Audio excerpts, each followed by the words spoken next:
హైదరాబాద్ లా hotel కు పోయినా auto ఎక్కినా రోడ్ల మీద చాయ్ బండి కాడికి పోయినా క్యా చాహియే కిదర్ జానా అని హిందీ మాటలే వినిపిస్తాయి ఎక్కువ మట్టుకు. మనం తెలుగులో మాట్లాడితే గప్పుడు ఏడికోవాలన్నా అని అంటారు. అట్లా అని హిందీ మన మాతృభాషనా, తెలుగే కదా. కాకుంటే వెనకటి సంధి ఈడ హిందీ మాట ఎక్కువ వినబడుతుంది కాబట్టి గట్లనే నడుస్తుంది. తెలిస్తే ఆ భాష, తెలియకుంటే ఈ భాష, రెండొచ్చి ఉంటే అందరికి మంచిది. ఇప్పుడు గీ ముచ్చట ఎందుకంటే మహారాష్ట్రలో ఆటో క్యాబో నడపాలంటే మరాఠీ రావాల్సిందే. వచ్చే నెల ఫస్ట్ కెళ్ళి అమలు చేస్తారట పక్క. గా రోజు మహారాష్ట్ర పుట్టినరోజు. డ్రైవర్ అన్నలకు మరాఠీ చదువుడు రాసుడు వస్తుందా లేదా అని ఆర్టీఏ ఆఫీసులలో టెస్టులు పెడతారట.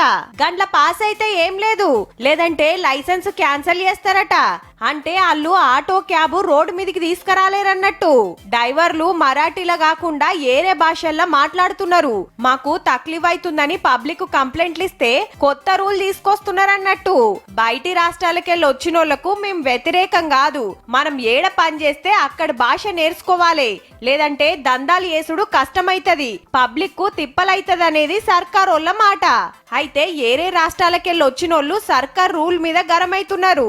ఏండ్లక మనం ఈడనే ఉంటున్నాం, ఇంతో అంతో మరాఠీ తెలుసు, కానీ ఇక్కడోళ్ళ లెక్క మాట్లాడాలి రాసుడు రావాలంటే ఎట్లా?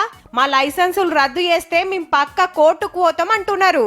కానీ జాబుల కోసమని వ్యాపారాల కోసమని ఎంతో మంది బొంబాయి బతుకొస్తారు. మరి వాళ్ళంతా మరాఠీలోనే మాట్లాడుతున్నారా? ఎవ్వరికి లేని రూలు వీళ్ళకే ఎందుకో మరి.